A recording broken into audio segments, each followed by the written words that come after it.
They said it would be just one night. It's only until the plumbers finish, Kylie smiled, nudging my suitcase into the motel room. Andrew kissed my cheek with that distracted, guilty air he'd worn since his father died. We'll pick you up in the morning, Mom. Promise. I watched their car pull away through the torn blinds, the taillights disappearing like an afterthought. But I didn't sleep. Something about the way they avoided eye contact, how my wallet had accidentally stayed in Andrew's car, my bones felt it before my mind did. Something was off. The room smelled like bleach and mildew, with a TV bolted to the dresser that flickered when I tried the remote. I didn't even bother unpacking. I'd only brought a weekend bag, a few essentials, one change of clothes, my medications, and the thick envelope of documents I never left the house without. At least I had that: birth certificate, deed to the house, bank statements. I kept them in a zippered pouch, a habit from decades ago when I learned never to trust anyone with the paperwork of your life. In the morning, I opened the curtain to the sight of an empty parking lot. No Andrew, no Kylie, no phone call. I picked up the motel room phone. It was dead. No dial tone. I reached for my cell. It was still on the nightstand, charging. No service. That's when I noticed the envelope was gone. The pouch. The papers. Gone. I tore through my bag, through the drawers, under the mattress like a madwoman. Nothing. My heart thumped in that heavy, unsteady way it had ever since the bypass surgery. I had my pills, thank God, but no ID, no cash, no cards, no documents. Just a woman alone in a polyester dress and yesterday's makeup. I went to the front desk. The girl behind the counter looked like she couldn't be more than 20, chewing gum with indifference. Hi, I was dropped off here last night. My name is Margaret Delaney. I think there's been a mistake. My son was supposed to pick me up. She blinked at me, tapped her keyboard. No reservation under that name. I checked in yesterday. You were a walk-in, paid cash, no ID. I stared at her. That's not possible. My son made the reservation. He brought me here. She shrugged. You're checked out, as of 9 a.m. I'm still in the room. Room's been reassigned. I need to make a call. My son. No phone service today, she said, already turning away. Try next door. They've got a diner.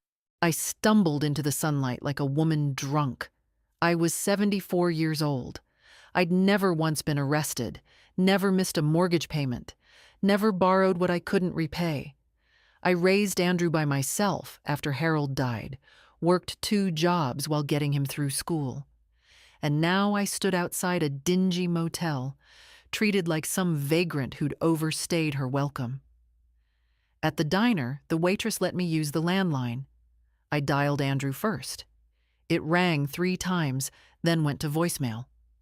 I didn't leave a message. I tried again. Same thing. Then Kylie. Her phone went straight to voicemail. I called the house phone. Disconnected. It took me 2 bus rides and 1 long walk to reach our street, my street, Chestnut Avenue, where we'd lived since 1983. My roses were still blooming along the walkway, my hydrangeas overgrown, in need of pruning. I smiled a little, despite everything. Then I reached the door, and my key didn't work. I stood there, dumbfounded, trying it again and again until the key bent. I knocked, then rang. Nothing. Finally, a neighbor emerged, Janice McCready from across the street, the one with the yappy dog and the forever linty sweaters. "Oh, Margaret," she said, clearly flustered. "Janice, do you know what's going on? My key. I'm not sure I should. Andrew said you were moving out, that you were, relocating to assisted living near the coast. Said you'd left already." I felt the blood drain from my face. What? That moving truck came yesterday morning. I saw them take out your things. I assumed Margaret, are you all right? I turned away before she could touch me. I walked around the house. The back door had a new lock. The garage code panel was gone. Every window shut tight. Even my bedroom curtains had been replaced. White blinds, cold and unfamiliar. I stood in the garden for a long time. I wasn't crying. Not yet. I was calculating. I knew where Andrew banked. I knew the notary who'd helped me draft my will. I knew the contact at the county records office who once complimented my raspberry jam and told me, "You're sharper than most people half your age." I wasn't broken. Not yet. That night, I slept at a women's shelter downtown. It was clean, quiet, and the lady at the front desk gave me tea and didn't ask questions when I said I had nowhere else to go. I lay on the cot, staring at the ceiling. My body ached, and the cold seeped into my knees, but I was already planning. Tomorrow, I'd start with the bank, then the notary, then the county. I might be 74. I might be tired. But I still knew how to take care of myself. They thought they could erase me. They were wrong. The bank was my first stop. I arrived as the doors opened, the morning sun still low enough to throw long shadows across the sidewalk. Inside, the air smelled of printer paper and air conditioning. I walked up to the customer service desk with my back straight and my jaw set. "Good morning," I said calmly. "I need to speak to someone about my accounts. My name is Margaret Delaney." The young woman behind the counter smiled professionally. "Do you have your ID, Mrs. Delaney?" "No," I said. "It's been stolen." She hesitated. "I'm afraid I'll need some form of identification." "I've been a customer here for 40 years, I interrupted. "I opened my first account when you were in diapers. You'll find my face on the anniversary wall behind you, third from the left." She glanced, unsure. "Let me get the branch manager." His name was Eric. He'd started working at the bank about a decade ago, when he was fresh out of college and still unsure how to tie a tie. I'd given him a mint one day when he looked pale, and ever since he'd called me Mrs. D with a fondness that felt genuine. He came out from behind the frosted glass office, his smile faltering a little when he saw me. "Mrs. Delaney," he said, stepping forward. "Everything okay?" "No," I said. "I need to know what's been done to my accounts. I suspect someone has acted on my behalf without my knowledge." He looked at me, then gestured to the office. "Come on in." Behind the closed door, I sat while he pulled up my information. "There was a recent update," he said slowly, eyes scanning the screen. "Your son, Andrew, brought in a notarized power of attorney. It grants him full access." I felt the floor tilt slightly. "When?" "3 days ago. That was the day they dropped me off." "I didn't authorize anything," I said. Eric looked uncomfortable. "The document was notarized. We keep a copy on file." "Then I want to see it." He hesitated, but printed the pages. There was my name, my signature, except it wasn't mine. It mimicked my cursive, but it was too smooth, too careful. I never put that little loop in my G's, and I never, ever dotted my I's with a circle. "Forgery." "They forged it," I said, placing the paper down with shaking hands. Eric exhaled. "Mrs. Delaney, if you suspect fraud, we can escalate this, but it will require a formal complaint. We'll have to freeze the accounts temporarily while we investigate." "Do it." "Are you sure?" "It will cut off all access, including your son's." "That's the point." He nodded, began typing. As he worked, I stared out the office window at the cars driving past. One of them, I imagined, might be Andrew's. Maybe he was on his way to another meeting about selling my house. Maybe he was sipping a latte and telling someone how confused I'd become in my old age. Maybe he thought I'd give up. When Eric finished, he turned to me. "I'll flag everything," he said, "and I'll contact our legal team, but you'll need to file a police report.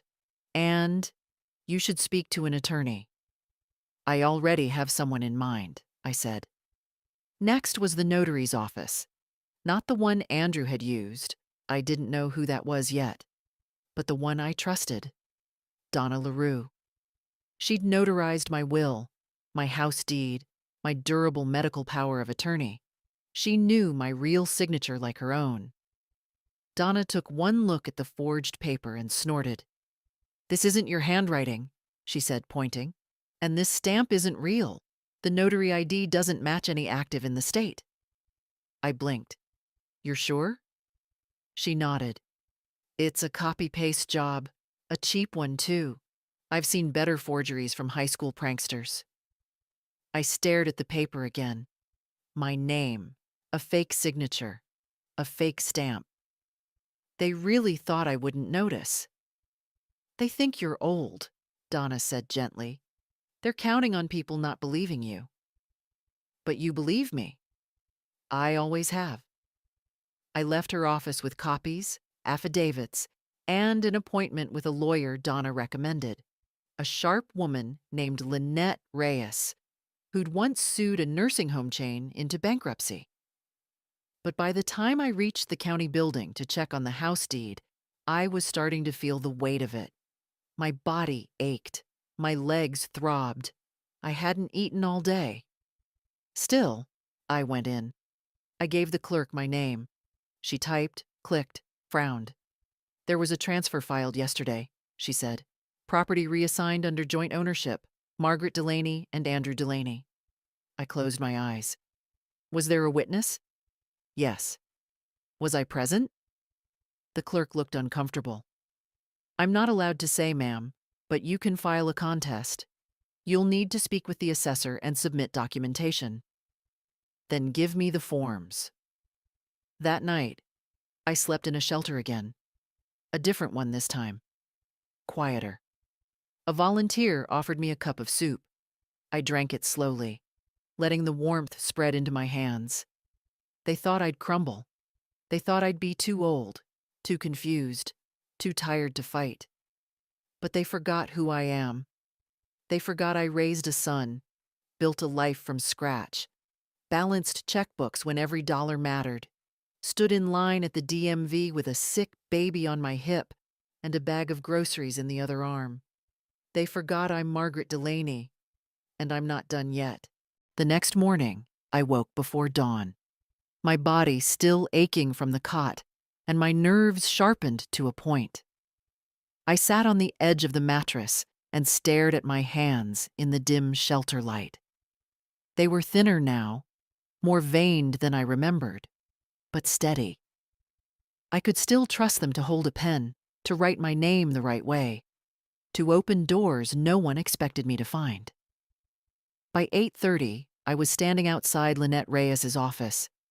It was in a modest brick building downtown. No flashy sign, just her name in small letters on the glass. That told me enough.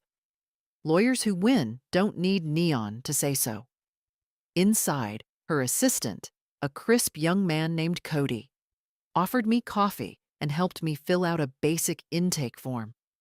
He didn't flinch when I said I didn't have ID.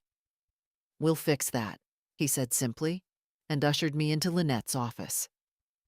Lynette looked like someone who could make a judge nervous with one raised eyebrow. Mid-50s, no-nonsense face, gray streaks in her bun like bolts of lightning. She stood to shake my hand. "Margaret Delaney, Donna called me about you. Said you've got a forged POA and a family with boundary issues." "I've got more than that," I said. "I've got a son who dumped me in a motel, cleaned out my house, and forged my signature to take over everything." She nodded once. "Start from the beginning." So I told her. The motel, the missing documents, the fake power of attorney, the revised deed, the bank accounts. She didn't interrupt, just made notes, asked for dates and names. When I was done, She leaned back and exhaled slowly. "This is a full-on case of elder financial abuse," she said. "You're lucky you caught it early. Most people don't realize until everything's already sold or lost. I only caught it because I couldn't get back into my house." "Well," she said, "we're going to make sure you do. What can we do first?" "Emergency injunction to freeze any financial activity tied to your name, especially real estate. Then we challenge the POA, file for fraud investigation, and if necessary, criminal charges. The forged signature alone is a felony. And if your son's wife was involved, she's liable too." "I don't want to ruin his life," I said quietly, almost surprised by my own voice. "But I want mine back." Lynette looked at me evenly. "Then we do this clean and fast. You'll need to stay off the radar for a bit. If he finds out you're moving legally, he might try to sell the house or empty accounts before we freeze them." "I've already frozen the bank accounts," I said. "The manager was an old friend." "Good. You're ahead of the curve." She handed me a packet of papers and a schedule for the week ahead: affidavits to sign, hearings to prepare for, evidence to collect. Then she paused. "Margaret, do you have anywhere safe to stay?" I shook my head. "Shelter downtown. It's clean enough." Her eyes softened just for a second. "Give me a moment." She stepped out. A few minutes later, Cody came back in with a note in hand. "We've arranged for a temporary apartment through a partner nonprofit," he said. "It's small, but safe. Rent-free. Just until we get things sorted." I wanted to argue. Pride rose up like a reflex, hot and foolish. But I was tired. And I knew this wasn't charity. This was strategy.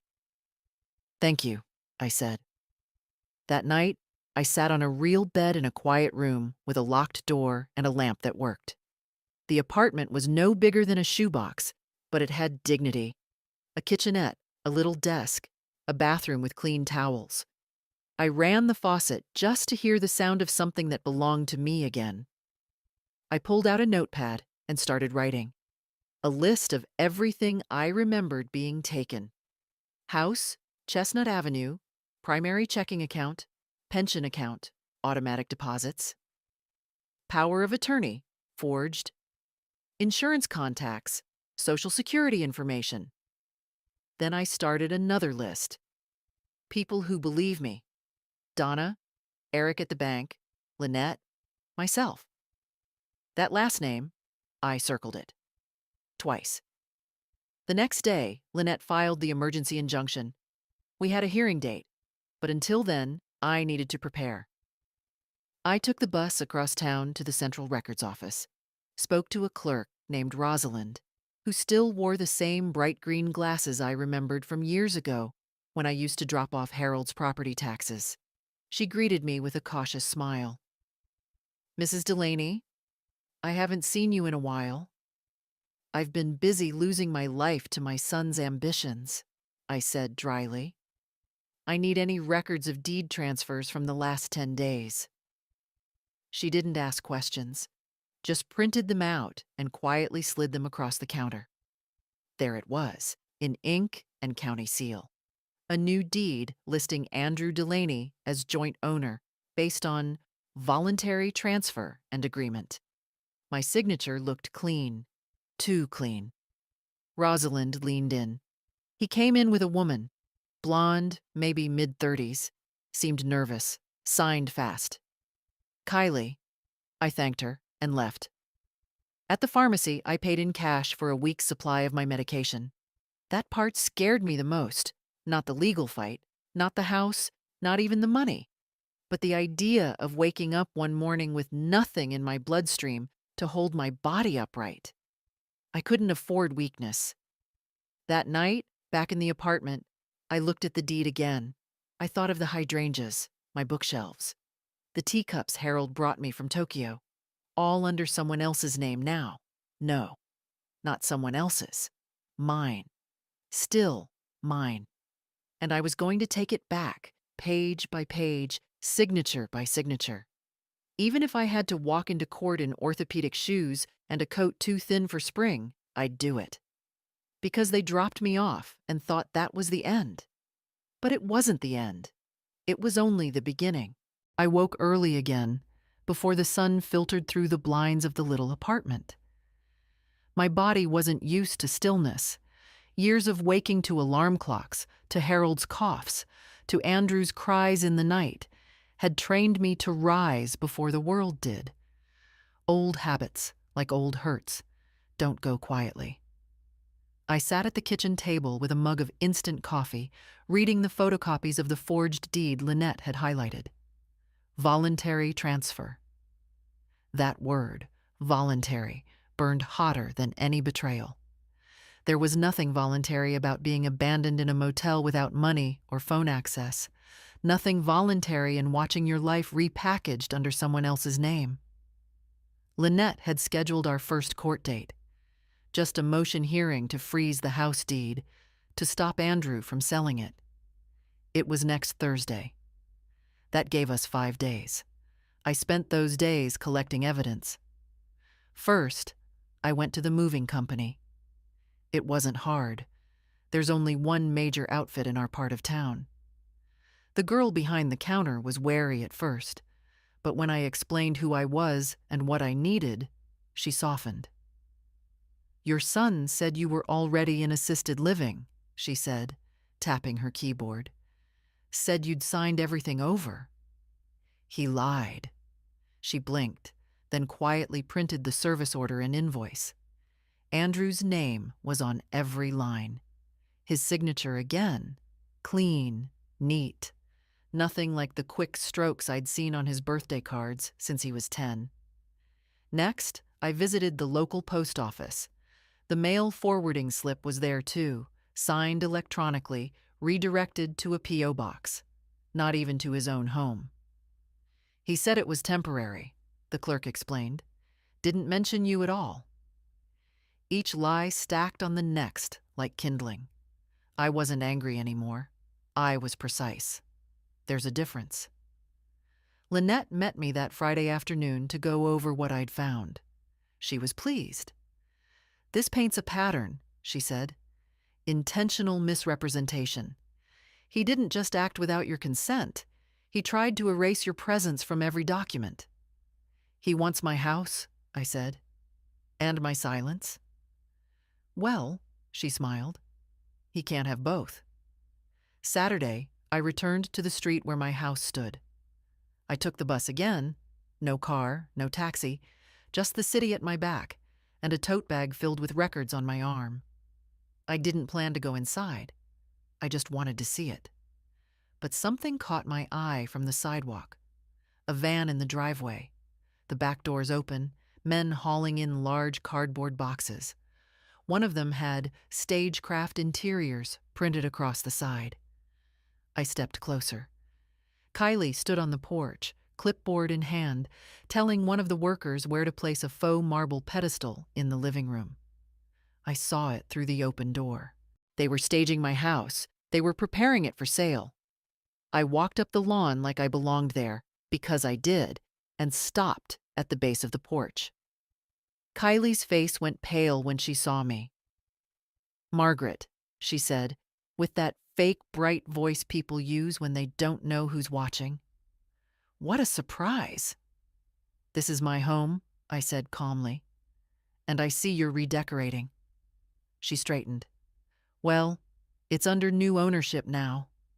Andrew and I thought it would be best to freshen things up. You always said the curtains needed changing." She laughed lightly. "I didn't." "Does he know I'm here?" "He's at the office. Can I help you with something?" I looked past her. A man carried out my antique mirror, the one I'd inherited from my grandmother.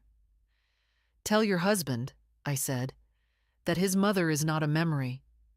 She's a witness. And she's coming home." Then I turned and walked back down the sidewalk, the weight of that moment settling into my spine like steel. The following Monday, Lynette submitted a cease and desist letter to the real estate agency. The staging company received an order to halt all work. A warning was filed with the county clerk's office. We had stopped the train, but we hadn't turned it around. That night, I found myself on the phone with someone I hadn't spoken to in years. Agnes, an old friend from my church days. We'd lost touch after Harold died. She picked up on the second ring. "Margaret?" she said, disbelief laced with hope. "Hi, Aggie." We talked for hours, about everything and nothing. She told me her knees were worse, that her daughter had finally married, that her grandson had flunked out of college but taken up painting. I told her. Just enough. "They tried to erase me," I said softly. "They picked the wrong woman," she replied. And I believed her. The next morning, I took a cab to the courthouse and sat in the records office lobby for nearly an hour, waiting to speak to a clerk about an older version of the house deed. I wanted every trace of what belonged to me. As I sat, a woman walked in. Mid-30s, tight ponytail, heels too sharp for comfort. Kylie. She hadn't seen me. She walked up to the front desk and whispered something. The clerk pulled up a file. Kylie leaned over the counter, brows drawn together. Her voice rose slightly. "It's urgent. The sale is scheduled." Then she turned and saw me. Our eyes locked. I didn't blink. She turned pale again, then spun around and left. I watched the door swing closed behind her, watched the clerk look at me, uncertain. "You know her?" he asked. "She's trespassing on memory," I said quietly. "But I'm reclaiming it." Back in the apartment that night, I opened the little window above the sink. The air smelled like spring rain and pavement. I boiled water for tea, took my shoes off slowly. There was a knock at the door. I opened it. And there stood Andrew. He didn't speak at first. Just stood there, his face unreadable, his hands shoved deep in his coat pockets, like a boy caught doing something wrong and hoping to charm his way out of it. Andrew had always looked like Harold. Same sloped shoulders, same deep-set eyes. But there was something brittle now about the way he held himself. Like the lies had started to calcify under his skin. "Mom?" he said finally. I didn't answer. I left the door open and walked back into the apartment. If he wanted to talk, he could follow. He did. The place looked smaller with him in it. His presence, his cologne, even the click of his expensive shoes on the linoleum felt too large for the walls. I sat at the table. He remained standing, glancing around like he didn't quite know how to exist in a room that wasn't curated by a decorator or staged for approval. "This is where you're living now?" he asked. "For now," I said.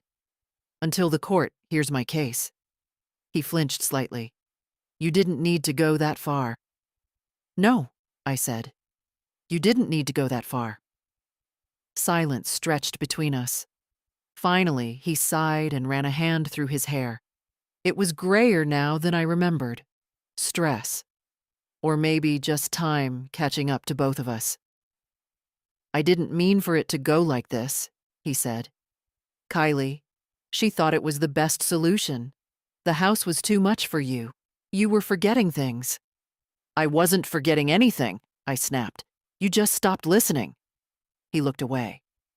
"You lied to me," I continued, voice low. "You took me to a motel and left me there with no phone, no money, no keys. You forged my name. You transferred the deed. You tried to erase me from my own life. That's not true." "Which part?" He didn't answer. "I changed your diapers, Andrew. I sat up with you through croup and nightmares and broken hearts. I gave you everything I had, my time, my savings, my strength. And when I got old, when I slowed down, you decided I was inconvenient." "That's not fair," he said quietly. "Fairness ended when you signed my name to a lie." He sat down across from me, his elbows on the table like he was suddenly too tired to hold up his own shame. "We were drowning," he said. "The mortgage, Kylie's medical bills, the twins' school fees. I kept thinking if I could just sell the house, just get a little ahead, I could fix everything. I thought you'd understand. You didn't even ask." He didn't deny it. He just stared at the chipped mug in front of him, as if it held the answers. "Mom, I know it was wrong. I do. But can't we fix it quietly? Without dragging everything into court?" I leaned forward slightly. "You want me to stay quiet so you can keep the house?"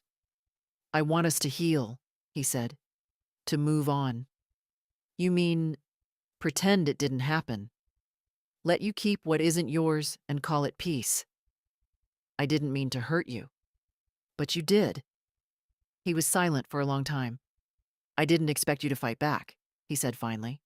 That, more than anything, told me everything I needed to know. "No," I said. "You didn't." I stood. He did too. "I'm not your victim, Andrew. I'm not your burden. I'm your mother. And if I have to spend the rest of my life reminding you what that means, in court, in records, in sworn affidavits, I will." He looked at me, and something passed over his face. Regret, maybe. Or just the dawning realization that I wasn't bluffing. "I'll see you in court," I said. He left without another word. That night, I didn't sleep much. I lay awake, listening to the hum of the refrigerator, the occasional car outside, the soft buzz of streetlights. My body hurt. My heart hurt more. But there was no part of me that doubted what I'd done. I wasn't just defending my home. I was defending the woman I'd spent 74 years becoming.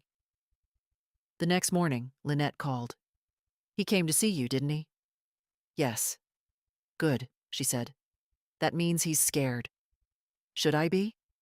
She paused. "No, but you should be ready." I was. Because when your own child forgets who you are, what you've given, what you've endured, you don't argue. You remind them. You return, piece by piece, until your name means something again. And I hadn't even started. I didn't go outside for the next 2 days. Not because I was afraid, but because I needed quiet. The kind of stillness that lets you hear yourself think without the noise of other people's shame or excuses. I stayed in the apartment with my notes, my papers, my coffee cooling beside a stack of affidavits that had started to feel like armor. I read every line of that forged deed until the curves of my own name, copied, stolen, felt like bruises. By Wednesday morning, I was ready. Lynette picked me up at 8 sharp. She drove a small, silver sedan that smelled faintly of lemon and steel resolve. She didn't talk much on the way to the courthouse, and I didn't need her to. We were 2 women walking into battle with different scars, but the same aim. At the courthouse entrance, I spotted him. Andrew stood with Kylie by the marble steps, both dressed like they were going to a fundraiser. He in a tailored navy suit. She in a pearl-colored blouse that probably cost more than my rent. They looked polished, presentable, deliberate, but they flinched when they saw me. Good. We didn't greet each other. There was nothing left to say out here. Inside the courtroom, everything felt too bright. The windows let in the unforgiving kind of morning light that lays bare everything. Lines, flaws, falseness. I sat beside Lynette, papers in hand, watching as the clerk called our case. Delaney versus Delaney, motion for injunction? The judge was a woman. Older, sharp-browed, silver-haired like me. I liked her immediately. Lynette stood first. Her voice was calm, deliberate, surgical. "Your Honor, my client, Mrs. Margaret Delaney, has been the victim of a calculated and unlawful effort to remove her from her home and control her financial assets through the use of a forged power of attorney and unauthorized property transfer." She submitted the evidence. Bank statements, the fake signature, Donna's affidavit, Rosalind's witness statement. Each item passed across the clerk's hands like stones building a wall between me and the lie Andrew had built. Kylie shifted beside Andrew, her arms folded tight. Andrew's jaw clenched every time Lynette said the word fraud. Then it was their turn. Their lawyer, a man too slick by half, with hair like plastic, rose with a smile that didn't reach his eyes. "Your Honor," he began, "this is a family matter, not a legal one. My clients acted with concern and good intentions. Mrs. Delaney has shown increasing signs of forgetfulness and confusion. They believed she would be safer in assisted care." He turned to me, the performance thick in his voice. No one wanted to hurt her. I met his gaze head on. I didn't blink. The judge held up the document. "This signature," she said, "is already under forensic review." The lawyer nodded. "If it was misunderstood—" "It's not misunderstood," the judge interrupted. "It's contested. There's a difference."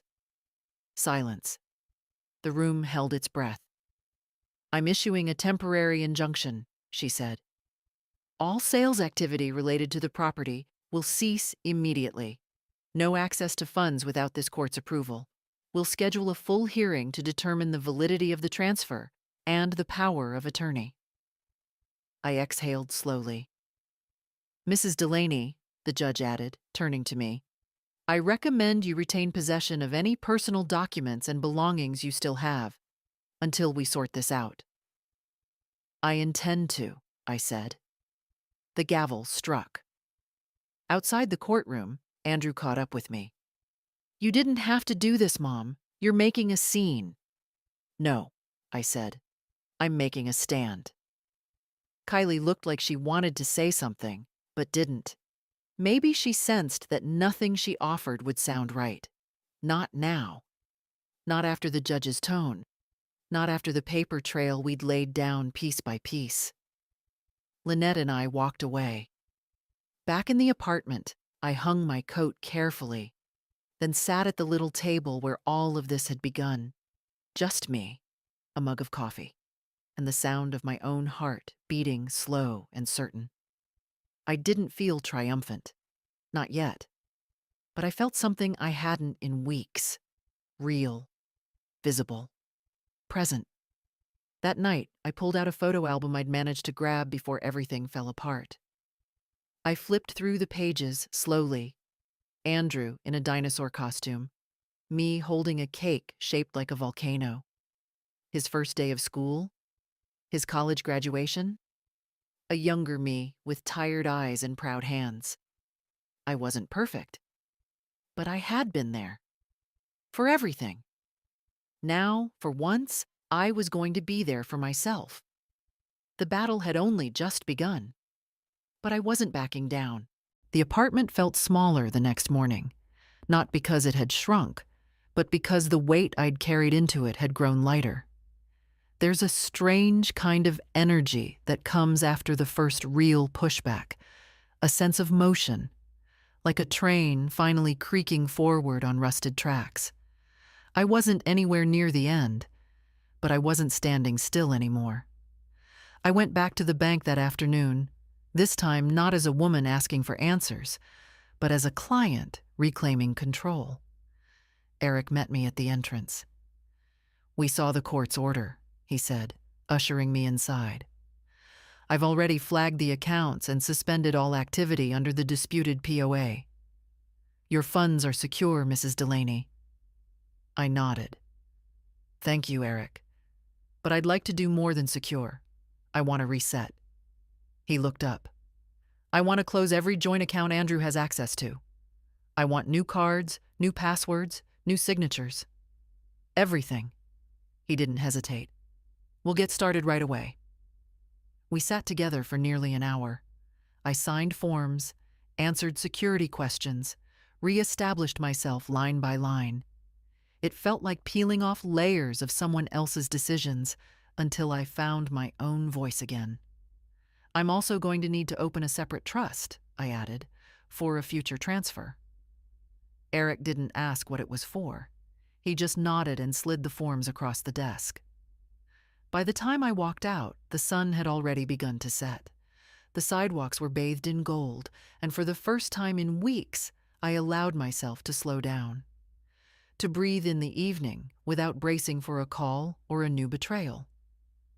Back at the apartment, a letter was waiting in my mailbox. Typed envelope, no return address. Inside, a note, folded neatly. "Mom, please call me. We need to talk. Things got out of hand." No signature, but I recognized the handwriting. Andrew's. Smoother than it had been in college, but still his. Still trying to sound calm when things cracked. I placed the note on the counter. Did he want to apologize? Or just to negotiate? Was he scared of losing the house or of losing me? The next morning, I went to see Donna. She'd agreed to help me draft a formal statement for the court. Something personal from my own words, describing what had happened.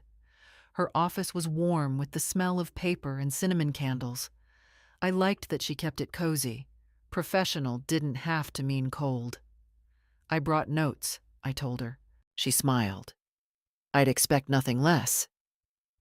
We sat together for hours, shaping my words into something legal. Not just emotional, not just outrage, but truth. When we finished, she looked up at me. "This isn't just about getting your house back, is it?" I shook my head. "It's about my name, my voice, my place in the story." Donna nodded. "Then you're already winning." Later that day, Lynette called. "They've filed a response," she said. "They're claiming your memory is impaired, that you consented but forgot. They've attached letters from 2 doctors, none of whom have treated you." My throat tightened. "Can they do that?" "They can try," she said. "But they'll have to prove it in court. And I've already lined up a neurologist willing to evaluate you independently. Someone reputable." "Good." "They're grasping, Margaret. That's what this is." I stared at the envelope on my counter again, the unsigned note. "They're scared." "Yes," Lynette said. "And when people are scared, they get sloppy. Let them." That evening, I received another visitor. This time, it wasn't Andrew. It was the twins. I opened the door and there they stood. Emily and Ben, my grandchildren.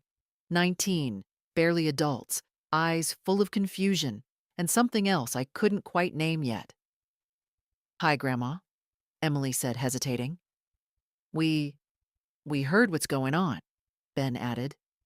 They came in, sat awkwardly on the couch, glancing around the room like they were visiting a museum exhibit. I made tea, because what else does one do when a broken branch of family reappears? "We didn't know," Emily said, "about the house, about the motel. Dad told us you were moving, that it was your choice. He said you were tired," Ben added, "that you wanted to be closer to the coast." I smiled without warmth. "And you believed him?" They both looked down. "We should have checked," Emily whispered. "We're here now," Ben said. I sat across from them, studied their faces, the same freckles Andrew had as a boy, the way Emily wrinkled her nose when she was nervous. "What happens now?" Emily asked. "I fight," I said simply. "In court, in records, with everything I have left." Ben looked like he wanted to ask more, but didn't. When they stood to leave, Emily hugged me. Tentative at first, then tighter. "You don't deserve this," she said. "I know," I replied. They walked out into the evening, just 2 kids caught between love and loyalty. And maybe, just maybe, that was the first crack in the wall Andrew had built around the truth. As I closed the door behind them, I whispered the same thing I'd told myself in the mirror that morning. They forgot who I am. But I haven't. The day of the psychological evaluation came with rain. Not a downpour. Just that steady, whispering drizzle that paints the streets in gray and makes everything feel slower. I stood in front of the mirror longer than usual that morning, brushing my hair, smoothing my blouse, checking the buttons on my cardigan twice. Not because I needed to impress anyone, but because I knew how this worked. The narrative wasn't about truth. It was about perception. Dr. Evelyn Monroe greeted me at her office door. She was in her early 60s, with kind eyes and a voice like velvet, warm but precise. I liked her instantly. "I've reviewed the petition your attorney submitted," she said as we sat across from each other. "I understand there are concerns about your cognitive function." I gave a tight smile. "Apparently, remembering a forged signature and recognizing your own name makes people nervous." She smiled back. "Let's just talk." And we did.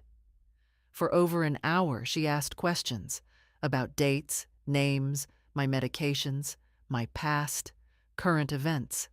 I recited all the U.S. presidents backwards, starting from Biden, listed my childhood addresses, explained compound interest. We discussed my weekly routine, my financial choices, my sleep habits. Halfway through, she paused and said, "You seem more grounded than most people my age." "I raised a son through 2 recessions and a mortgage crisis," I said. "You don't get through that by being foggy." She laughed, not condescendingly, genuinely. When it was done, she handed me a small printed card. "You'll receive a formal report in a few days, but I can tell you this much now. You're more than capable. Whatever they're suggesting, it won't hold in court." I nodded. "Thank you." "I'm sorry you're going through this," she said softly.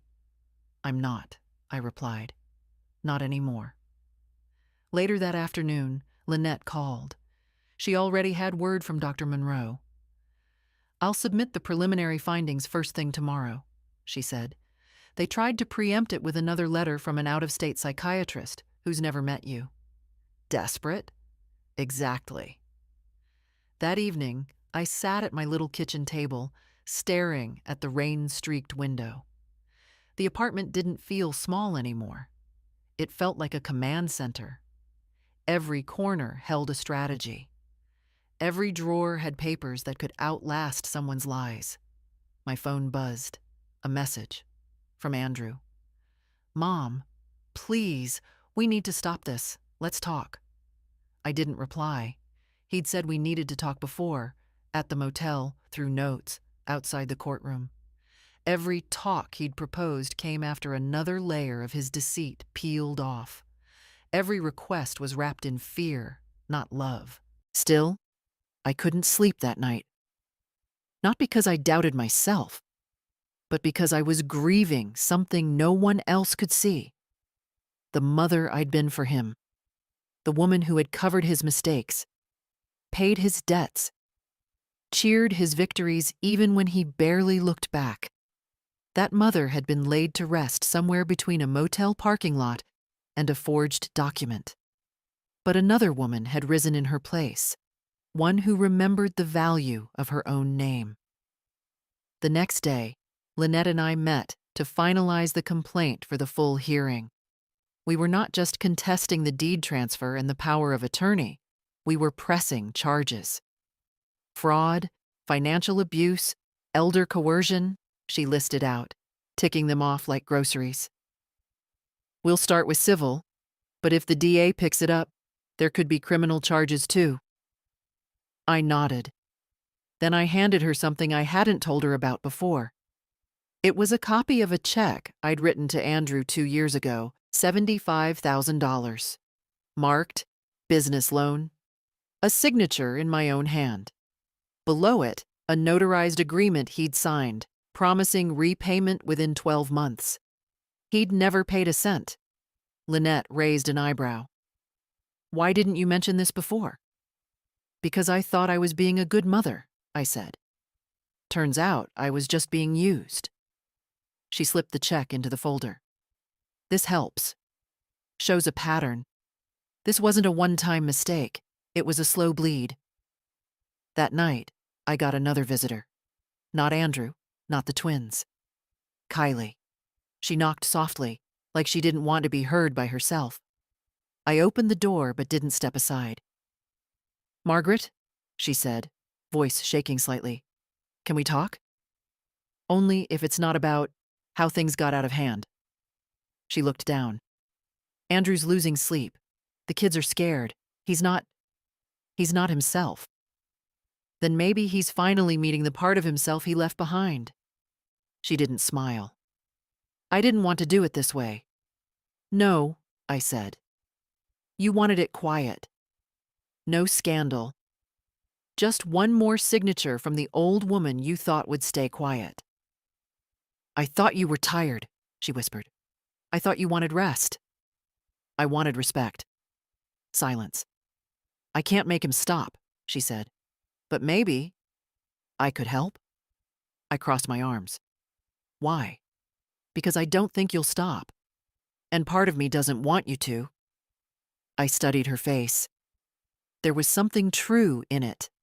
Not redemption, maybe, but recognition. She pulled something from her purse. A flash drive. "These are the emails, the documents, the communication with the staging company. I kept backups, just in case." I took it. "You'll have to testify," I said. "I know." "Against your husband." "I know." She turned to leave, then paused. "He thought you'd go quietly." I didn't respond. She walked away. I locked the door and stared at the flash drive in my hand. Tomorrow, I'd open it. But tonight, I'd sit with the knowledge that the tide had shifted again. He thought I wouldn't fight. He thought I'd fold. But I'm still here. And I am not done. I waited until morning before plugging in the flash drive. There was power in that choice. Not rushing, not reacting. Just waiting, calmly, on my terms. I brewed tea, took my pills, and opened the blinds to let in the pale light of another cloudy morning. Only then did I sit down at the little desk, open my laptop, and slide the drive into the port. It loaded slowly, like something reluctant to reveal its truth. Inside were neatly labeled folders: deed prep, POA drafts, interior contracts, sale timeline. But it was the folder marked correspondence that made my hands still. I clicked. Emails. Dozens of them. Between Andrew and Kylie. Between Andrew and realtors. Between Andrew and a lawyer I'd never heard of.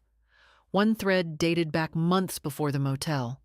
Subject line: "Mom's assets. Urgent." I scrolled. If she gets difficult, we'll say she's confused. Her memory's been slipping anyway. The key is to stay ahead of her. We can have the papers notarized in advance. She doesn't need to be there. Just get someone who'll stamp. Once she's settled somewhere else, we'll change the locks. Make it seem like it was her decision all along. I sat back in the chair, the screen still glowing. I wasn't just pushed out. I was planned out. And now I had proof. I printed everything. Every email, every timeline, every contractor receipt with Andrew's signature, every date that lined up with the lies he'd fed me. Then I picked up the phone. "Lynette," I said, "we're going to war." She didn't ask questions. "Bring it in. I'll prep the exhibits." That afternoon, we submitted an amended complaint to the court. Intentional deception, fraudulent notarization, asset concealment, and breach of fiduciary duty under the false POA. The judge, Lynette said, would be hard-pressed not to move it toward criminal referral. When I left her office, the sky had cleared, not metaphorically, literally. Blue stretched wide overhead for the first time in what felt like weeks. The city, scrubbed clean by the last days of spring rain, shimmered in sunlight. I walked 2 blocks to the cafe where I used to take Andrew when he was little. He liked the sugar cubes. I always gave him 2. I ordered tea and sat by the window. Across the street was a playground. A little boy chased pigeons while his mother watched, laughing when he stumbled. I wondered what kind of man that boy would become. Who would he blame when things got hard? Who would he expect to clean up his messes? That night, I got another call.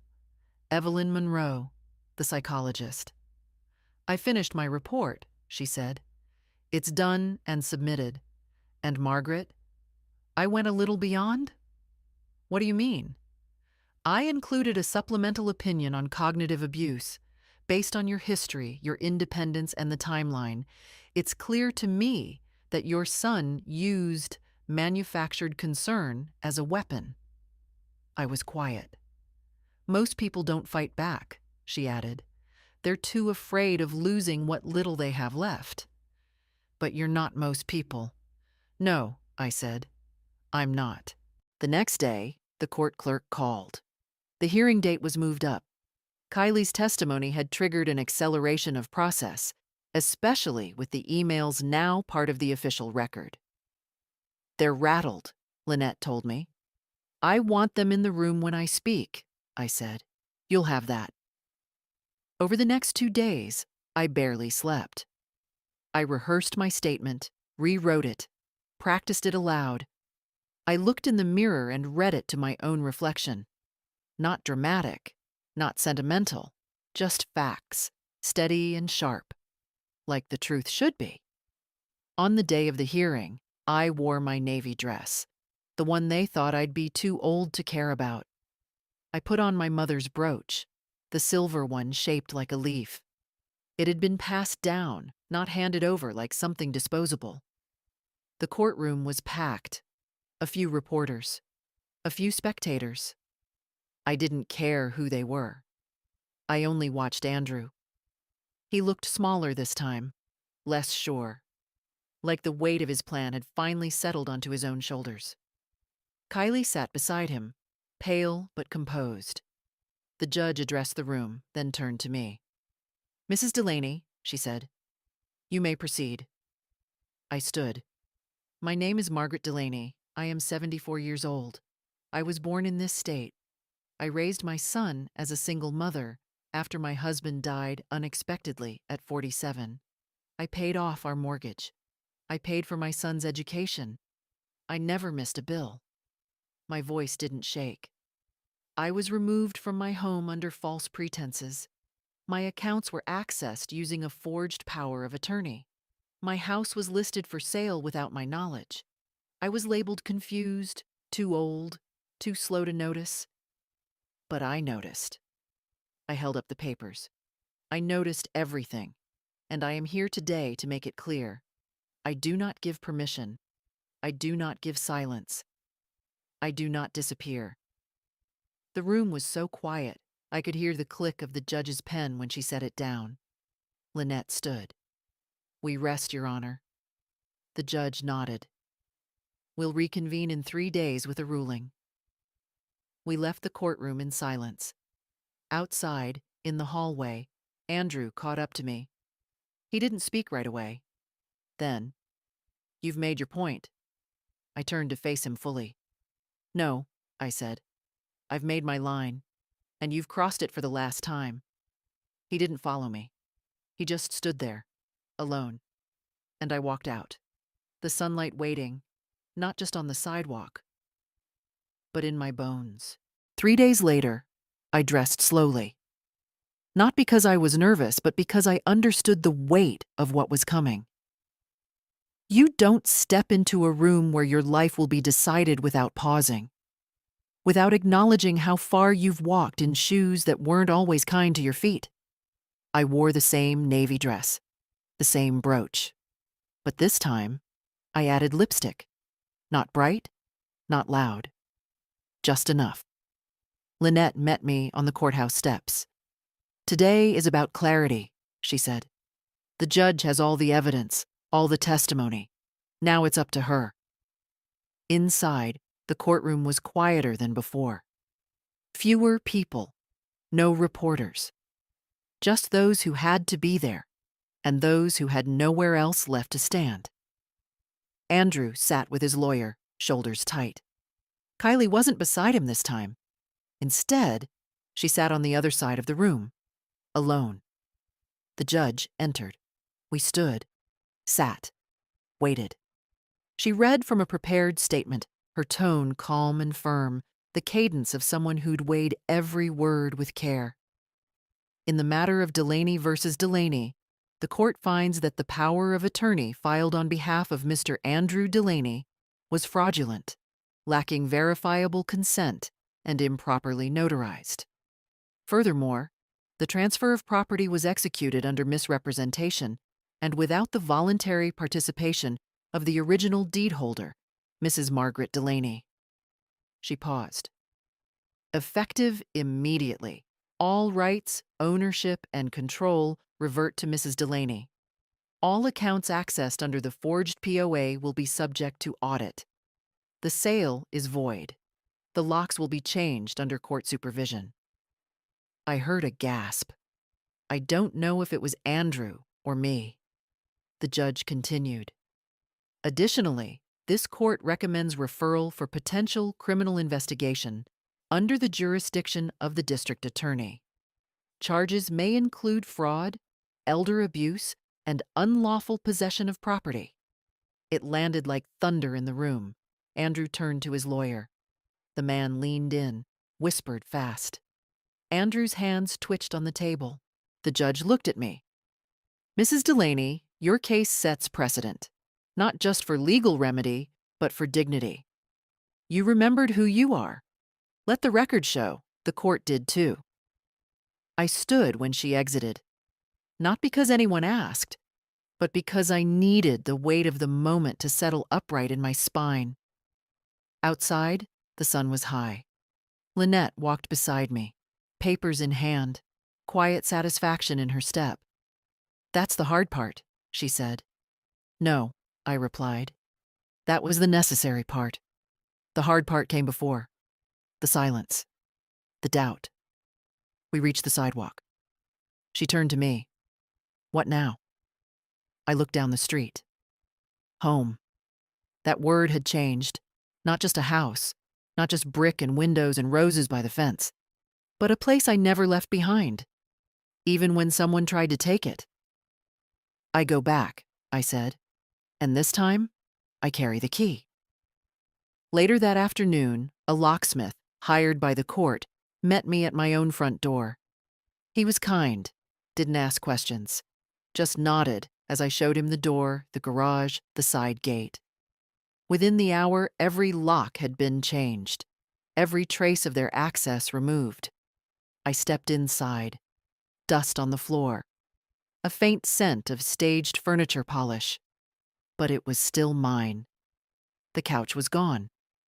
So were the curtains, but the floorboards creaked in all the right places, and the sunlight hit the kitchen tiles like it always had. I walked room to room. Found my grandmother's mirror, left in the garage, wrapped in a moving blanket. Found my teacups in a box labeled donations. I unpacked them slowly, placing them one by one into the cupboard where they belonged. Not for charity, for continuity.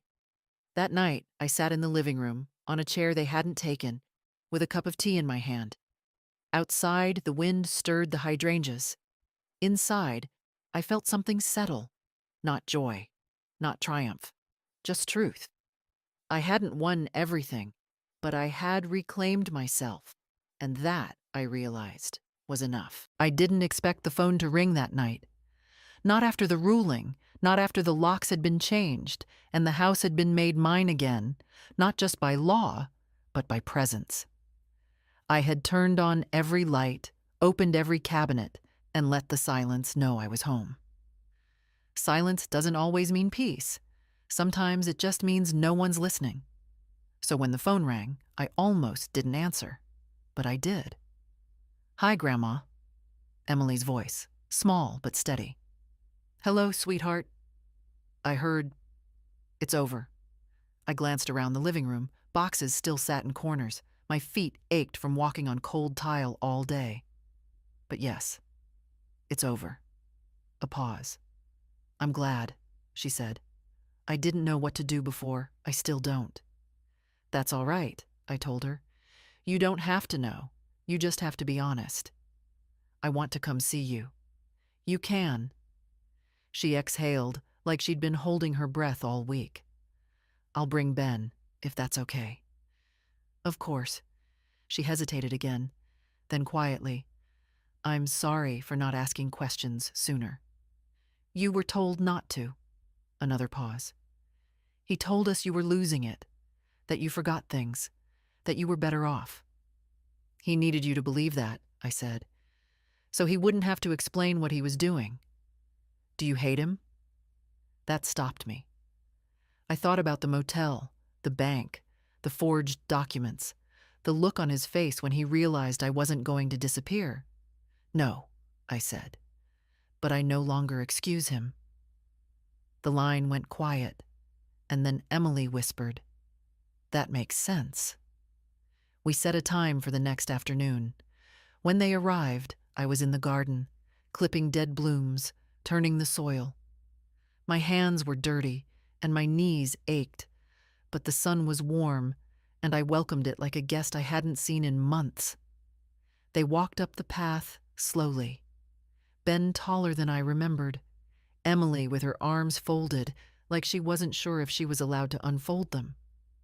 You can come in, I said. This is still your grandma's house. Inside, we sat in the kitchen. I made sandwiches. Not the kind they grew up with. My hands weren't as fast as they used to be, but good enough. We ate in near silence. Then Ben spoke. Is Dad going to jail? I don't know, I said. That's not in my hands now. It's in the district attorney's. Emily stared at her plate. He's angry. He says you ruined everything. I imagine he does. He says you turned on him. I sipped my tea. No, he turned on me. I just turned back around. Ben nodded like he didn't fully understand, but respected it anyway. You didn't deserve this, Emily said. No one does, I replied. But that doesn't stop it from happening. I didn't ask them to take sides. I didn't scold or explain further. I just let them sit in the house they once ran through with popsicles and let the weight of everything settle where it belonged. Later, Emily walked into the living room.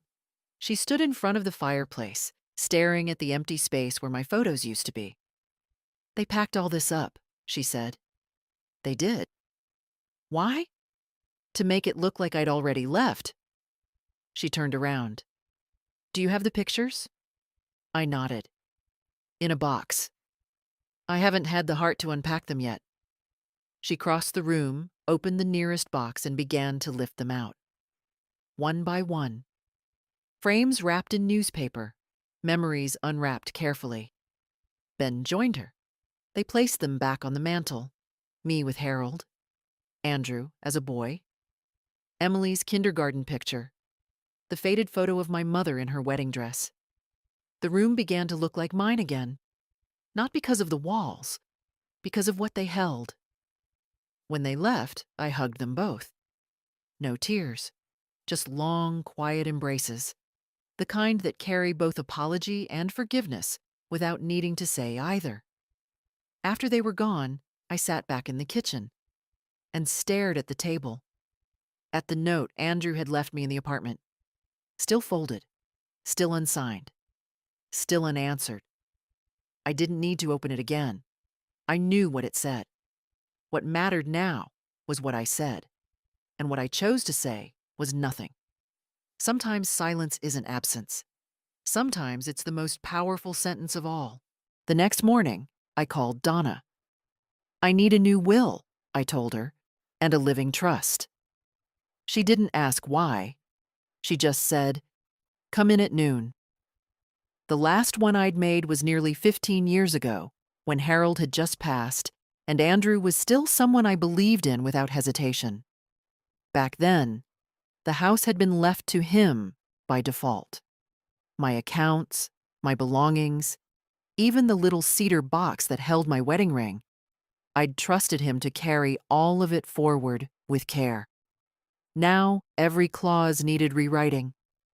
When I arrived, Donna had already drawn up a draft. We reviewed it line by line. I took my time. Not because I doubted her, but because I wasn't going to sign another paper without knowing exactly what it meant. No house to Andrew, I said. No access to accounts, no healthcare decisions, nothing. Understood, she said. And if he contests it? We'll add a no contest clause, she replied. Anyone who challenges the will forfeits everything. I nodded. She passed me the pen. I signed my name slowly, carefully, the real way, with the broken loop in my G and the slight slant in my D. My signature, imperfect, unmistakable. When I was done, she notarized it herself. The stamp clicked down onto the paper like the sound of a door locking behind you. I'll keep a copy on file, she said, and I'll notify Lynette. Good.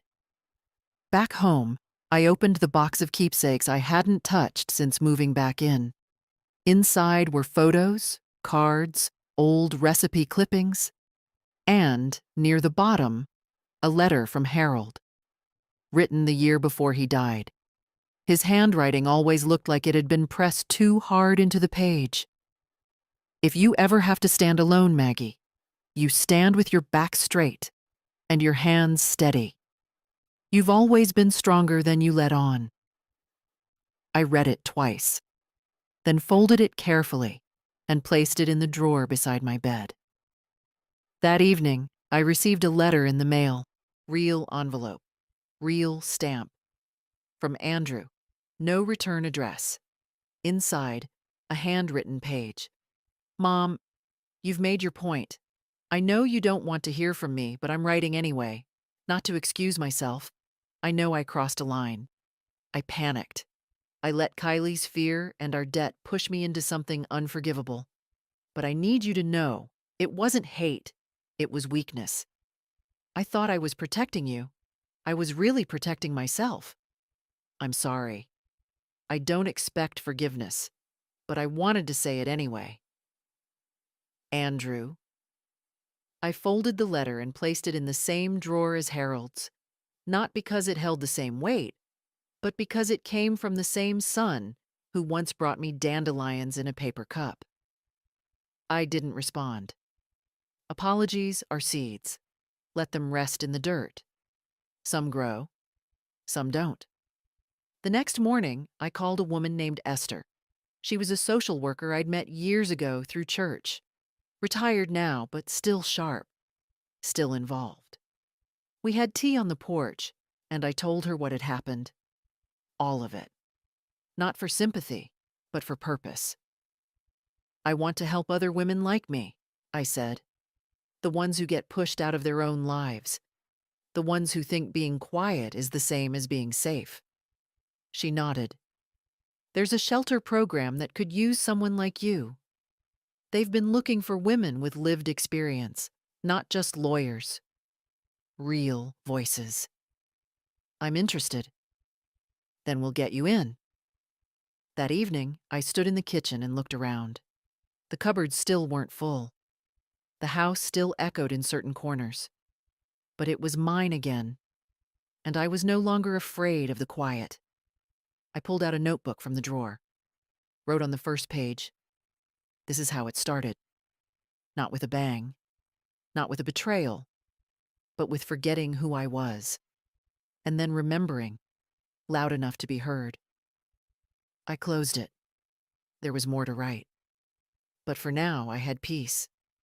Not because they gave it to me, because I claimed it. The first time I stood in front of the women at the shelter, I didn't plan to say much. I'd brought tea and cookies, something small, something ordinary. The staff introduced me simply, Margaret's here to share her story, if she's comfortable. I wasn't sure I was, but I stood anyway. Because I remembered what it felt like to have no one look you in the eye, to be seen as a problem, not a person. There were 9 women in the room, different ages, different faces, but the same tiredness in the shoulders, the same caution behind their eyes. I didn't begin with the motel, I began with the house. I lived in that house for 39 years, I said. My son was raised there, My husband died there. My garden bloomed every spring. It was mine. They watched me, silent, waiting. And then one day, someone decided I didn't need it anymore. I told them everything, slowly, plainly. No drama, no embellishment, just the facts, the forged documents, the bank, the courtroom, the silence, the memory of my own name. One woman, maybe 50, asked, "How did you know it was really happening? That it wasn't just you losing control?" "I didn't," I said. "Not at first. Because that's how they do it. They take your confidence first, then your keys." They laughed, quietly, bitterly. But they understood. "I got it all back," I said. "Not everything I lost, but everything I needed." When I left that day, one of the staff members caught my hand. "They're going to ask for you again. You know that, right?" "I'm not a speaker," I said. "No, but you're a mirror. And they haven't seen themselves clearly in a long time." That night, I sat in the living room with a blanket over my knees and the old photo albums spread out around me. I paused at one page. Andrew at 7, missing teeth, grinning in front of a Lego tower we'd built together. I remembered that afternoon. He'd called it Delaney Tower and insisted it would last forever. It collapsed the next morning when the cat jumped on the table. I turned the page. Emily, holding a spoon bigger than her face. Ben, dressed like a robot. Their innocence was still intact, still reachable. I knew that now, and I knew something else. This wasn't the end of a story. It was the beginning of my own. Not the one I gave away as a mother, not the one I managed for others as a wife, but the one I wrote myself, finally, and without apology. A week later, I returned to court. Not for my case, but for the DA's announcement. Formal charges, fraud, elder financial abuse, forgery, and misrepresentation. Andrew didn't look at me in the hallway. Kylie did. She gave a slight nod. She would testify, they said. The emails, the flash drive, her witness statement. All of it confirmed. She wasn't innocent, but she was cooperative. That mattered now. I didn't speak at the press table. I didn't need to. The law was speaking for me now. Lynette met me outside afterward. "They might offer him a plea deal," she said.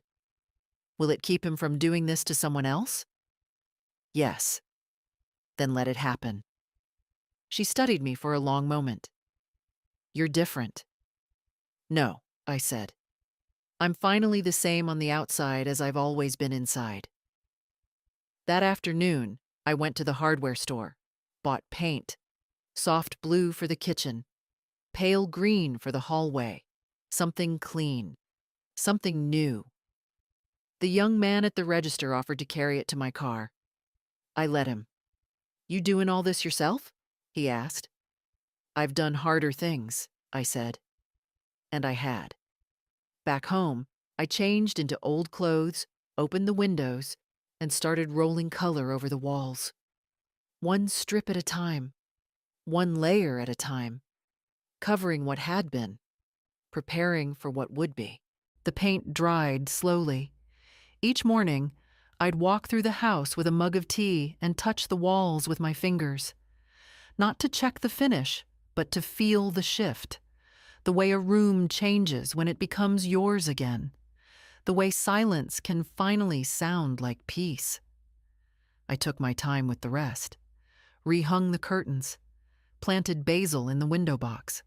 Called the roofer about the leak I'd ignored for years, always thinking someone else would handle it. Now I wanted the responsibility. Wanted the choice. And with every nail hammered back into place, I was reclaiming more than a house. I was reclaiming the rhythm of my own life. Emily started coming on Saturdays. She'd bring pastries, half squashed from the bus ride, and sit at the kitchen table while I cooked. She never asked to help. She just showed up, which was more than anyone had done in years. One day, she brought a man with her. His name was Max. Kind eyes, soft voice, hands that didn't fidget when he sat at my table. He asked about the hydrangeas, and when I told him they weren't blooming this year, he offered to help move the soil. "I'm not here to fix anything," he said gently. "Just to lift where I can." After they left, I sat alone and smiled, not because of him, but because of her. She was finding her own way, just as I had to. And she was doing it with her eyes open. Ben came too, though less often. Always awkward, but always earnest. He brought his sketches once, shyly showing me a portrait he'd drawn of the old house, just as he remembered it before the staging. He'd drawn me standing in the window, watching. "You always seemed like you were thinking something big," he said. "I usually was," I told him. We laughed. That Sunday, I received a certified letter from Andrew's lawyer. Inside, a formal apology. Typed, notarized, stiff with legal language, but clear enough. He admitted to forgery, to acting without consent, to misusing my name and property. The statement would be used in court as part of his plea agreement. There was also a handwritten note, separate. "I don't expect you to forgive me, but I wanted to put it on paper, not for the court, for you. I took something sacred and made it transactional. I thought I was saving us. I was really saving myself from shame. You didn't deserve it. I know that now." "Andrew." I folded it once, placed it in the same drawer as the others. That letter wouldn't be framed, wouldn't be destroyed. It would just live there, quietly, like a wound that healed enough to stop bleeding, but still remembered the pain. That night, I took a long bath. First one since coming back to the house. I let the water rise slow and hot, let it cover my knees, my hips, my ribs. Let it hold me. Not as a rescue, but as a rest. And for the first time in a long while, I didn't think about what had been taken. I thought about what I'd kept. My voice. My name. My will. When I got out, I put on clean clothes and walked barefoot through every room. No music, no television, just the sound of a house that had learned to listen again. I paused in front of the mantel, touched each photo with 2 fingers, whispered the names of the people in them, not for memory, but for continuity. They hadn't gone, and neither had I. At the edge of the living room, I placed something new. A small frame, simple wood, no glass. Inside, the first page of my notebook. This is how it started. And underneath it, a blank page, waiting. Not for someone else to fill it, but for me. Some days, I forget it ever happened. Not because the pain is gone, but because the story no longer controls the room when I enter it. Now, when I wake up, the first thing I notice is the light. The soft way it leans through the window over my kitchen sink.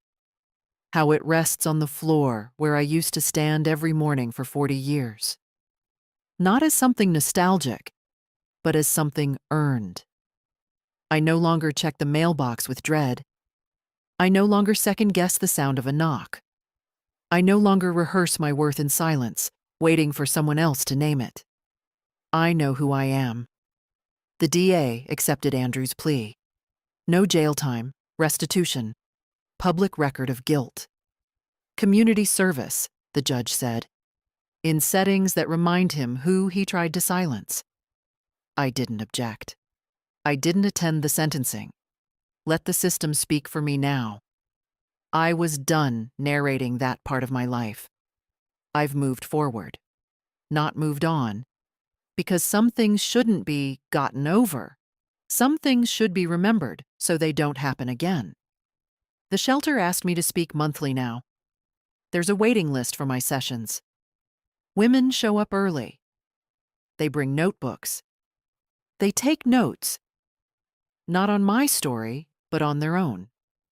One of them hugged me last week and whispered, "I thought I was the only one." You're never the only one, I told her. You're just the first to say it out loud. Emily calls every Friday. Ben sends sketches. Little moments come in like sunlight, unannounced but welcome. Kylie mailed me a Christmas card with no return address. I didn't reply. But I didn't throw it away either. And sometimes I still talk to Harold, quietly, not expecting answers, just sharing the air. See what I did? I say aloud. See what I remembered? And in those quiet seconds, I swear I can feel him smile. There's no revenge in what I did, no great cinematic twist, just dignity. Picked up piece by piece, just truth, spoken without apology. And just a woman, older now, stronger still, who learned that the most dangerous lie isn't the one they tell about you, it's the one they convince you to believe. So if you're reading this and you've felt it, whatever it is, know this. You are not a burden. You are not a ghost in someone else's story. You are not done. Stand up. Say your name. Take one small thing back today, your password, your bank account, your keys, and then take the next. You don't need to burn bridges to walk away. You just need to remember. You were never supposed to disappear quietly. Not you, not ever.